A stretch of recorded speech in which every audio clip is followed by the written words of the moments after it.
Assalamualaikum warahmatullahi wabarakatuh. Basically, this is our last meeting for Econometrics 1 subject for EPIP students. But actually, since it's quite challenging to find the proper time to replace the class schedule, so I think it's better for you to try as well for online class as we are doing now. So, our today's discussion is not advanced material as we previously discussed in the past meetings, but it is more discussion on the final exam. Okay, since it is take-home exam, then it is encouraged for you to pay attention more to what I explained here. So do not forget to send your work via email to romi.hartarto@gmail.com no later than Thursday 6 June 2017 on 23:59. Uh, if you submit your work later than the deadline, then I will give you 5 points reduction for each day of late submission. So it means that when you are late of submitting by 1 day, then I will reduce your grade by 5 points. And if you are late by 2 days, then I will reduce your grade by 10 points and so on. And the weight for this take-home exam is 30%. So please ensure that you maximize your point in this take-home exam. So I want you to find the cross-sectional data. It could be anything. As long as the data are in social science area. So basically I want you to conduct independent research anyway. Conduct independent research, it means that you undertake the research alone. It's only by yourself. So the cross-section data could be based on individual or household level. You can acquire the data from IFLS or Indonesian Family Life Survey, and then or provincial level from Badan Pusat Statistik, or country level from other sources like World Bank, IMF, or WTO, or ILOStat, or could be anything. And please make sure that your selected data should contain at least 30 observations. So the minimum size of our observation is 30. The more, the better it is. And I want you to not using time series data. So it's just cross-sectional data. It's much simpler. Okay, so what you have to do, determine one dependent variable, or y variable in this case, or the variable that is positioned at left hand side of the equation, or one variable that is explained by other variables, and at least 3 independent variables. Okay, 3 independent variables that may have influence on the dependent variable. Okay, so after you found the data of 1 dependent variable and 3 independent variables, I want you to tabulate the data. As this is the example. This is the format of your final exam. This is final exam for Econometrics 1. Okay, so don't forget to give your name here, name and NIM.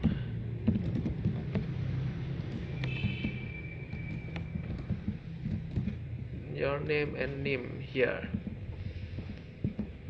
So this is the data tabulation.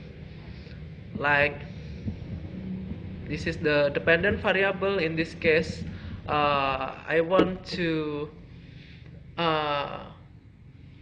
understand what explains poverty in Indonesia or in the world. So in this context, I want to know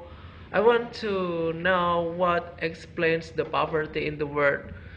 So since it is in the world level, then the cross section should be in country level. So for the observation unit, it could be country, provincial, household, or individual. It's up to you. And it is poverty as the dependent variable, and poverty in the world may be explained by corruption as the first independent variable here, and it could be explained by education level or as the second independent variable here, and it could be explained by the price level or inflation. It is the third independent variable here. So yes, just tabulate the data here on the table, and don't forget to mention the source of your data.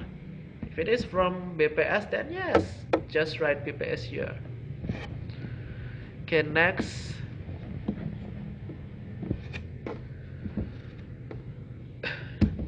Okay, so write down your so find the theory and provide at least 3 previous studies that may support your research.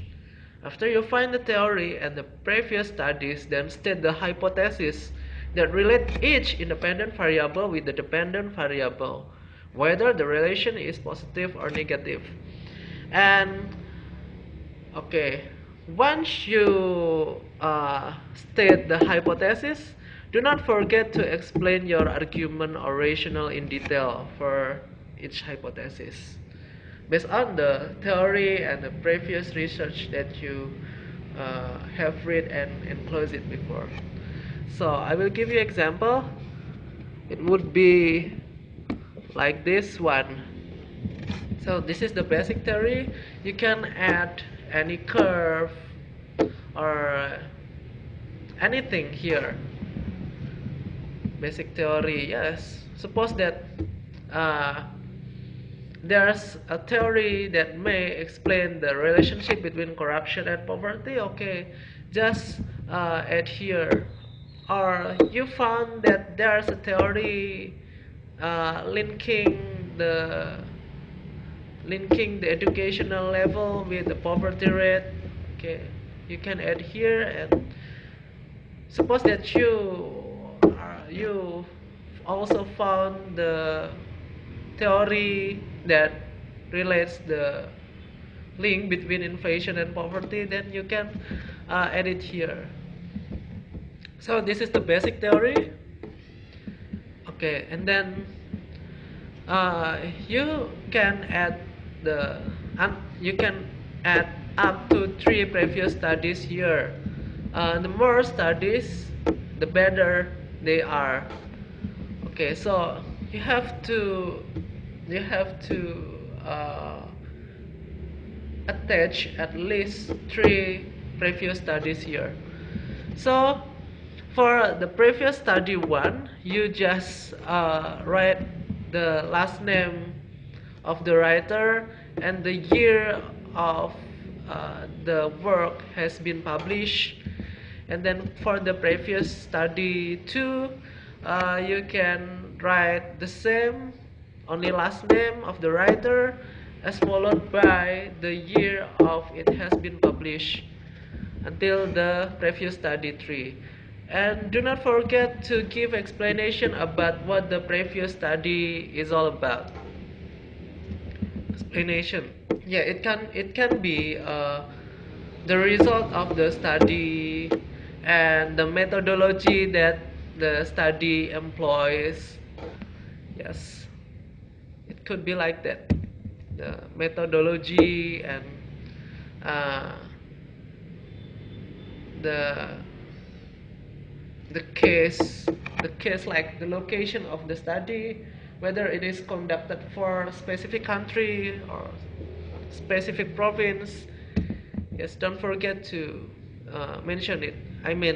Uh, mention any important information that you can acquire from the previous study uh, below the last name and the year here for each previous study. And this is the important part of this section. I want you to state the hypothesis. Like, this is the example. It is expected that corruption has positive effect on poverty. So, I want you to state the hypothesis for each independent variable to the dependent variable. And don't forget to add your argument that support your hypothesis. Your argument must be based on the theory and the previous study.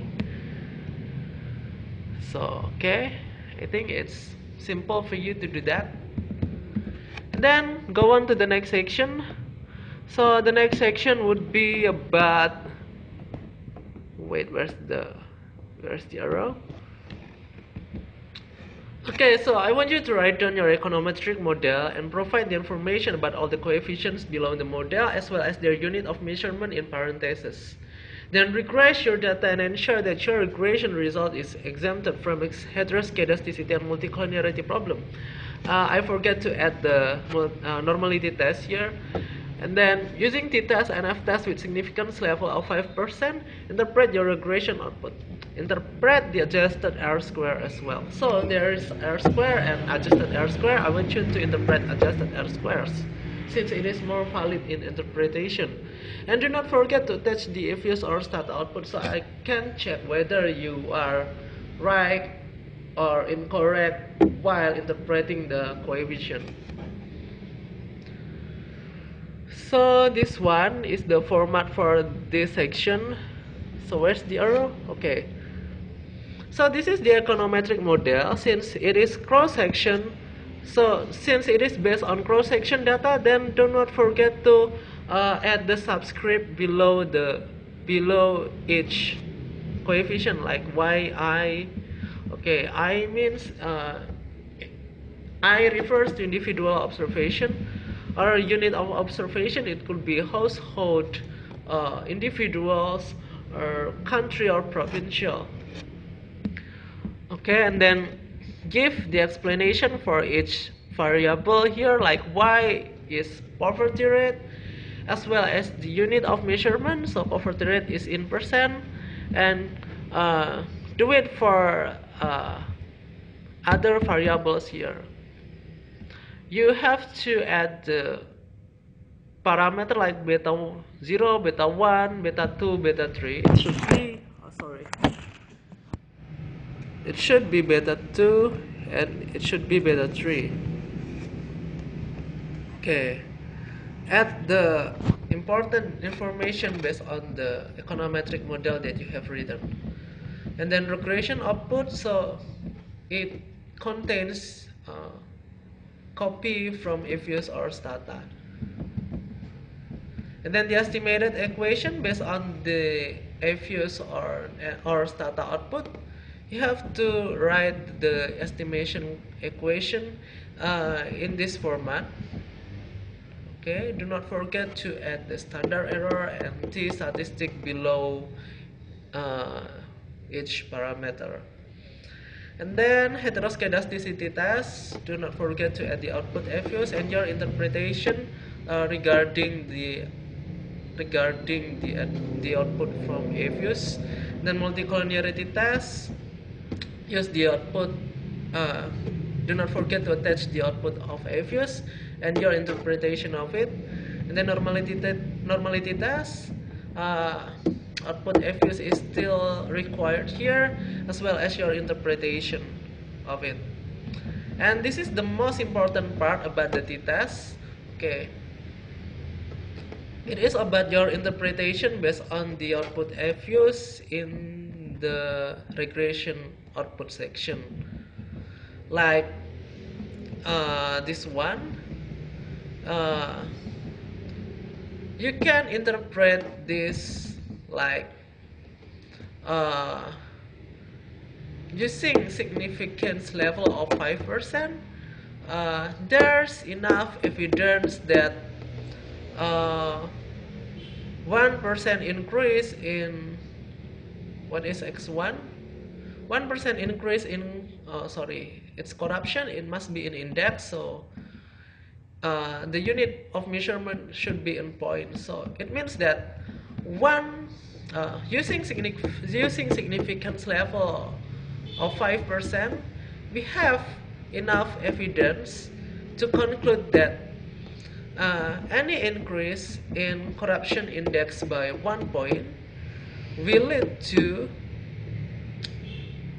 increase in poverty rate by 0.39% on average. So suppose that is the way how to interpret using t-test. Okay, and then suppose that it is not significant. So how to interpret it using t-test? So suppose that this variable x2 is not significant, influencing y, or suppose that education is not significant in affecting poverty. You can interpret like using significance 5%. There's no enough evidence that education level has any impact on poverty.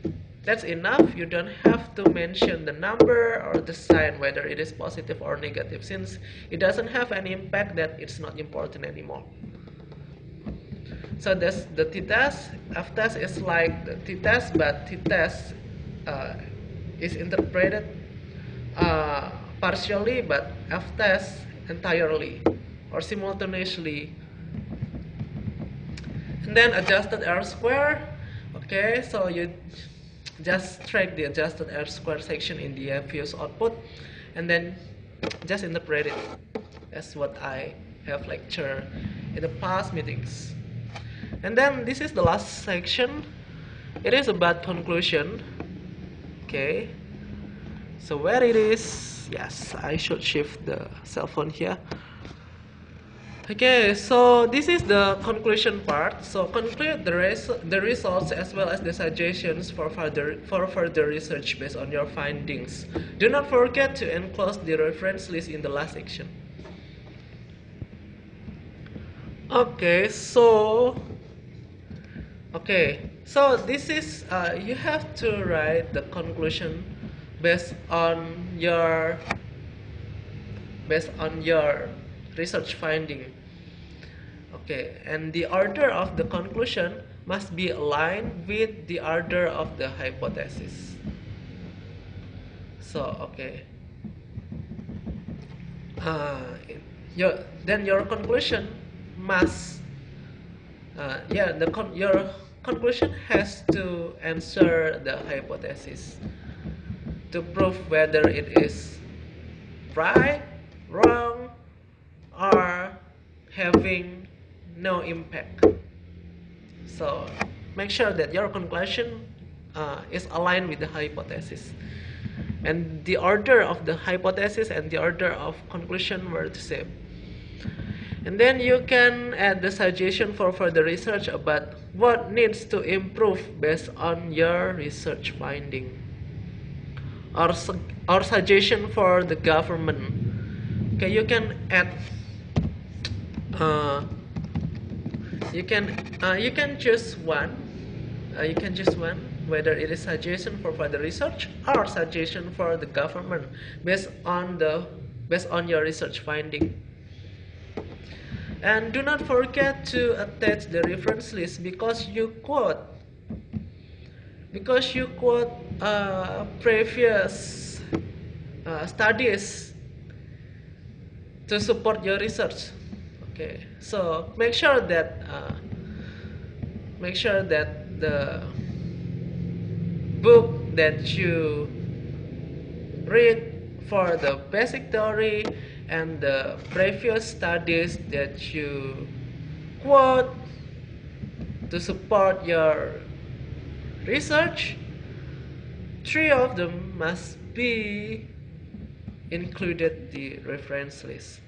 So if you have any question, feel free to ask me through my line account, and I will gladly answer your question.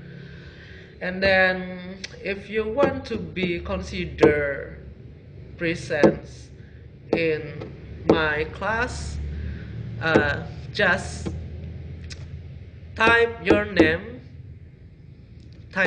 in the column section below this video. So do not forget to subscribe and like my video.